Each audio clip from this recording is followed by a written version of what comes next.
क्या आपके भी गुड़हल के प्लांट में इस तरीके से कलियां पीली होकर के गिर रही हैं? कलियां तो बहुत बनती हैं लेकिन फूल खिलते नहीं हैं और पौधा हमेशा मुरझाया हुआ सा नज़र आता है। ऐसी बहुत सारी समस्याएं हैं जो गुड़हल में बहुत ही कॉमन है। गुड़हल में ये प्रॉब्लम्स होती ही हैं। इसके लिए बहुत ज़रूरी है कि मई के शुरुआत में ही आप अपने गुड़हल के प्लांट पर एक कंप्लीट ट्रीटमेंट करें, जिससे बरसातों तक आपके गुड़हल में बहुत ही अच्छी फ्लावरिंग होती रहे।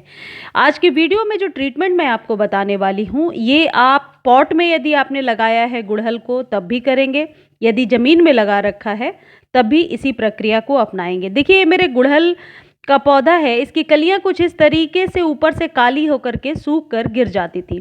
पत्ते भी ऐसे सूखे सूखे से नज़र आते थे। इस पर मैंने एक ट्रीटमेंट किया था। इस पौधे पर भी वो ही ट्रीटमेंट किया था और देखिए 10 से 15 दिनों में इसका रिजल्ट मैं आपको दिखाऊंगी। बहुत सारी कलियां बनने लगी हैं। गुड़हल का पौधा ऐसा होता है जिसे रिच एनपीके यानी नाइट्रोजन, फास्फोरस और पोटेशियम की रिच मात्रा चाहिए।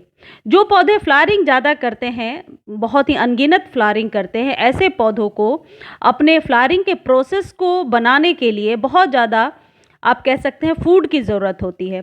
तो इन्हें सुपर फूड हमेशा ही प्रोवाइड करना चाहिए। यदि और पौधों की तरह 1 या 2 खाद दे करके आप छोड़ देंगे तो ये पौधा उतनी अच्छी फ्लावरिंग नहीं करेगा जितनी अच्छी की हम उम्मीद करते हैं। ये गुड़हल में ट्रीटमेंट के बाद इतनी कलियां बनने लगी हैं कि हर एक ब्रांच पर 3-4 कली बनी है। और ये ट्रीटमेंट जो मैं आपको बता रही हूँ, ये कभी भी फेल नहीं होता। मैंने अपने कई सालों के एक्सपीरियंस में देखा है कि इस ट्रीटमेंट से रिजल्ट हमेशा अच्छा मिलता है।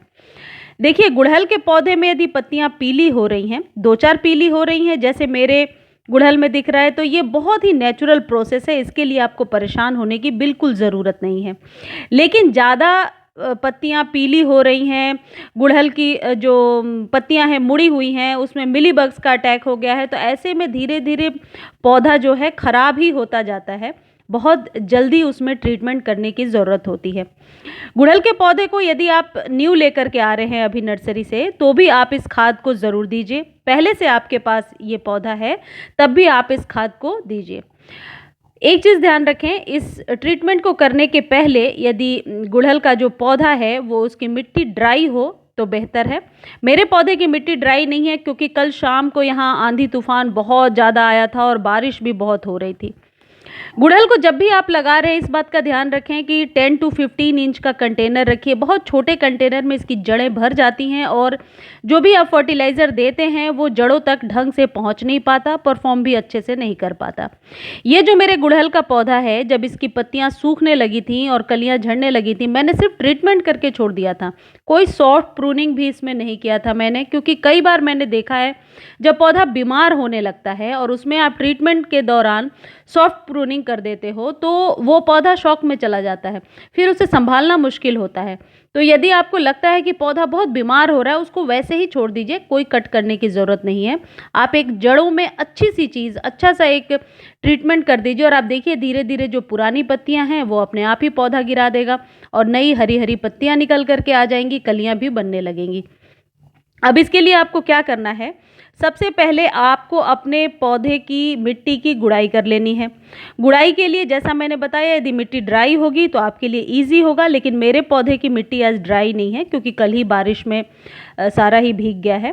फिर भी मैं साइड से आपको ट्रीटमेंट करके ये दिखा रही हूँ। आप मिट्टी को साइड से निकाल लीजिए, गोलाई में निकाल सकते हैं तो बहुत बेहतर है, क्योंकि जड़ों के पास खाद ना दे करके कोशिश करनी चाहिए कि 2-3 इंच छोड़ करके खाद दें, ताकि जब भी पानी ऊपर से डालें तो ये बहुत अच्छे से जड़ों तक पहुंच जाए। आपको चाहिए केले के छिलके। केले के छिलके ड्राई भी हो सकते हैं, फ्रेश भी हो सकते हैं। मैं दोनों ही केले के छिलके आपको दिखाऊंगी। केले के छिलके में इतनी मात्रा में पोटेशियम होती है जो आपके पौधे को फूलों से भरने के लिए काफ़ी है। और ये केले के छिलके वाला ट्रीटमेंट मैं बहुत सालों से करती आई हूँ और मैंने देखा है इसका रिजल्ट हमेशा अच्छा होता है। यदि से 12 इंच के बीच का कंटेनर है तो आपको 2 केले के छिलके लेने हैं और इस प्रक्रिया को हर एक 15 दिन पे रिपीट करना है, यानी कि केले के छिलके वाली प्रक्रिया को। देखिए 2 केले के छिलके मैंने ले लिए और ये 2 केले के छिलके मैंने ड्राई कर लिए, तो आपके पास दोनों ऑप्शन है। ड्राई भी बहुत ही ईजिली हो जाता है, 3 से 4 दिनों में सूख जाता है। अब आप क्या करेंगे, इसको छोटे छोटे पीसेज में कट कर लीजिए। किसी भी पौधे को फूल देने के लिए, फ्लावरिंग के लिए बहुत ज़्यादा पोटेशियम और फास्फोरस की ज़रूरत पड़ती है, तो इसे आप फ्लावरिंग के स्टेज पर ज़रूर दीजिए, यानी कि पौधे में अब छोटी छोटी कलियां बनने लगी हैं तो पोटेशियम की बहुत ज़्यादा ज़रूरत होती है। अब इसे गोलाई में आप मिट्टी में दबा दीजिए, कुछ इस तरीके से चारों तरफ से कोशिश करें, मिट्टी ड्राई है तो चारों तरफ से दबाना इजी रहेगा। और इसे मैं दूसरे वाले में डाल देती हूँ जिसमें मैंने नहीं किया है ट्रीटमेंट। ठीक है, अब आप लोगों के माइंड में एक क्वेश्चन तो बहुत ही ऑब्वियस है, आप सोचेंगे कि इससे फंगस क्रिएट हो सकता है या फिर इससे कहीं जड़ों को नुकसान ना पहुंचे। देखिए, एक तो केले के जो छिलके होते हैं बहुत जल्दी डीकम्पोज हो जाते हैं, तो ऐसा मैंने तो कभी नहीं देखा कि इसकी वजह से चींटियां लग रही हैं या ऐसा कुछ हो रहा है। फिर भी प्रिकॉशनरी तौर पर आपको क्या करना है, ऊपर से 1 चम्मच ये नीम की खली आप ऊपर से छिड़क देंगे। नीम की खली सिर्फ एक कीटनाशक की तरह ही काम नहीं करता, ये एक बहुत ही अच्छा फर्टिलाइज़र भी है। जब कभी नीम की खली को किसी और फर्टिलाइज़र के साथ कंबाइन करके हम यूज़ करते हैं तो इसकी गुणवत्ता और ज़्यादा बढ़ जाती है। तो नीम की खली को एज अ फर्टिलाइज़र और कीटनाशक दोनों ही तरीके से हम यूज़ करते हैं।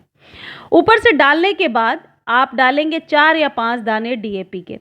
ये डीएपी की जो प्रक्रिया है ये महीने में 1 बार करना है। मैंने कल के वीडियो में भी आपको बताया था और मेरा अपना अनुभव है, मैं इसे हमेशा यूज़ करती हूँ। डीएपी महीने में 1 बार 5 दाने का नियम बना लीजिए, और यदि ज़मीन में दे रहे हैं तो ये कम से कम 20 दाने होंगे। गोलाई बना लीजिए और जड़ के पास से नहीं, रूट के पास से आप 3-4 इंच जगह छोड़ करके गोलाई में कम से कम 20 दाने ज़रूर डाल दीजिए।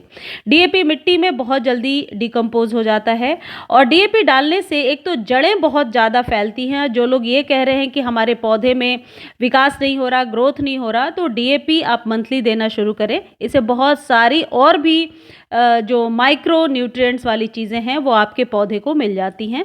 डीएपी आप गुलाब और मोगरा वगैरह को भी दे सकते हैं जो परमानेंट प्लांट हैं। ये देने के बाद आप ऊपर से मिट्टी डाल दीजिए और मिट्टी डालने के बाद ढक दीजिए। अब एक ज़रूरी चीज़ होती है जो है कैल्शियम, जिसकी वजह से हमारे जो पौधे होते हैं कमज़ोर नज़र आते हैं। ठीक उसी तरीके से जैसे मानव शरीर में कैल्शियम की बहुत ज़्यादा ज़रूरत है हड्डियों को मजबूत करने के लिए, वैसे ही हमारे पौधों के लिए भी कैल्शियम की बहुत ज़्यादा ज़रूरत होती है कलियों को स्ट्रांग बनाने में, कलियां गिरे ना, और जो भी पौधा फूल जो खिल रहे हैं वो बड़े साइज़ के आए और फूलों की जो लास्टिंग है वह ज़्यादा हो। अब आपको क्या चाहिए, ये है स्टोन डस्ट। बहुत आसानी से आपको नर्सरी पर मिल जाएगा और ये कॉस्टली खाद भी नहीं है। स्टोन डस्ट 1 चम्मच भर के आप अपने 10 से 12 इंच के कंटेनर में महीने में 1 बार ज़रूर डालिए। ये कंप्लीट ट्रीटमेंट है। ये सारे फर्टिलाइज़र को मैं एक साथ दे करके आपको बता रही हूँ कि इतने फर्टिलाइज़र देने के बाद आपके गुड़हल में कोई समस्या नहीं रहेगी।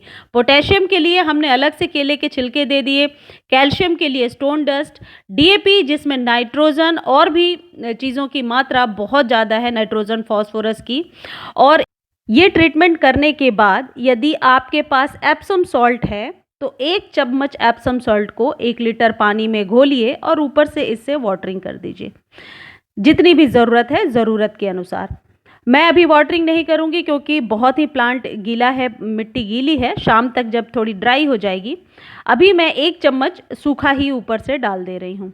एप्सम सॉल्ट जो है पौधों को विकास करने में, क्लोरोफिल की क्रिया को बढ़ाने में मदद करता है। यदि आपके पास एप्सम सॉल्ट नहीं है तो 1 चम्मच यूज्ड टी लीफ भी आप डाल सकते हैं या फिर पानी में घोल करके दे सकते हैं। इस तरीके से आप गुड़हल का कंप्लीट ट्रीटमेंट करके देखिए, आपके गुड़हल से जुड़ी हुई जितनी भी समस्याएं हैं वो सॉल्व हो जाएंगी। मुझे उम्मीद है आज की वीडियो आपको अच्छी लगी होगी। जानकारी अच्छी लगती है तो चैनल को लाइक, शेयर, सब्सक्राइब कीजिए और जो भी क्वेरी है आपके माइंड में आप कमेंट सेक्शन में लिख दीजिए। मैं जितनी जल्दी हो सकता आंसर देने की कोशिश करूँगी। फ्रेश टी लीफ भी आप ले सकते हैं यूज टी लीफ की जगह पे। Thank you.